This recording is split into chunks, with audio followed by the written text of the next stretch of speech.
Hi everyone, my name is Anushka Sagar. I am an undergraduate researcher at Rutgers University, New Brunswick. Today I'll be talking a little bit about my study called the Common Sense Understanding of Concussion.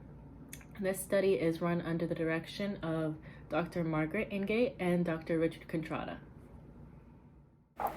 To provide a little bit of background information, a concussion is a type of traumatic brain injury caused by a bump, blow, or jolt to the head, or by a hit to the body that causes the brain to move rapidly back and forth.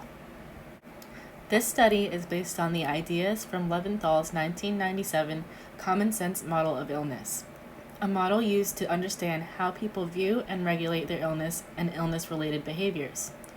This model explores 5 dimensions of illness representations, and those are identity, beliefs about the cause, duration, personal consequences, and control. Additional items in the questionnaire were included to collect demographic information and conformity to masculine and athletic norms. We used this framework in order to more clearly assess the non-patient perspective on concussion. We hypothesized that participants who had personal or secondary experience of concussions will have more knowledge and a less stigmatized view of concussion symptom reporting. In order to conduct this study, we used an adapted measure of the illness perception questionnaire by Moss Morris et al. With a total of 82 questions. This questionnaire was distributed online via Qualtrics, first to 191 undergraduate students from Rutgers, and then later to a larger sample of 517 undergraduate students from Rutgers as well. The first round of 191 participants will be labeled as Study 1, and the second round of 517 participants will be labeled Study 2. The following results pertain to Study 1. The multivariate main effect of gender was significant, and the multivariate main effect of experience was also significant. Females had a significantly higher score for emotional representation of concussions than males. There were also significant differences for 3 of the 4 masculine norms in which males scored higher. These norms were winning, risk-taking, and athletic toughness. Individuals with experience with concussion were lower on illness coherence, treatment effectiveness, and social distance scales. Higher perception of severity of consequences was positively associated with help-seeking behaviors, while endorsing norms of self-reliance was negatively associated with help-seeking behaviors. The following results are from Study 2. With a larger sample size, we were able to conduct a factor analysis which explored the structure of items in the questionnaire.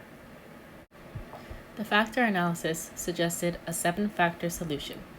Factor 1 was concussion identity and coherence. Factor 2 was causation. Factor 3 was cyclic temporal and emotional representation. Factor 4 was chronic temporal and impact. Factor 5 was treatment efficacy. Factor 6 was blame and personal control.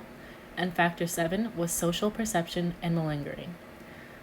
We then conducted a multivariate analysis of the effects of gender and concussion using the 7 constructed component scores.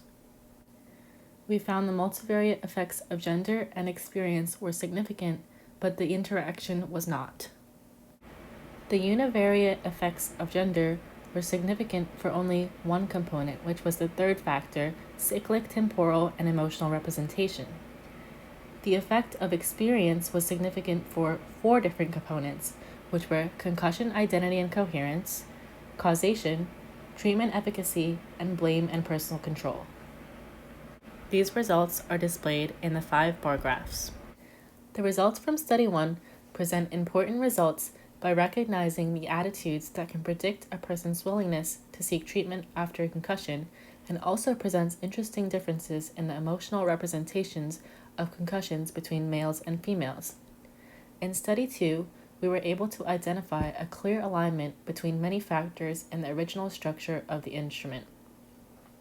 Although we were not able to predict treatment-seeking behaviors in Study 2, we were able to identify significant differences in 4 component scores based on concussion experience and 1 component score based on gender. The results from both studies make an important contribution that can allow psychologists, coaches, or educators to provide more targeted concussion intervention strategies. I would like to thank Dr. Margaret Ingate and Dr. Richard Contrada for their continued support in this study.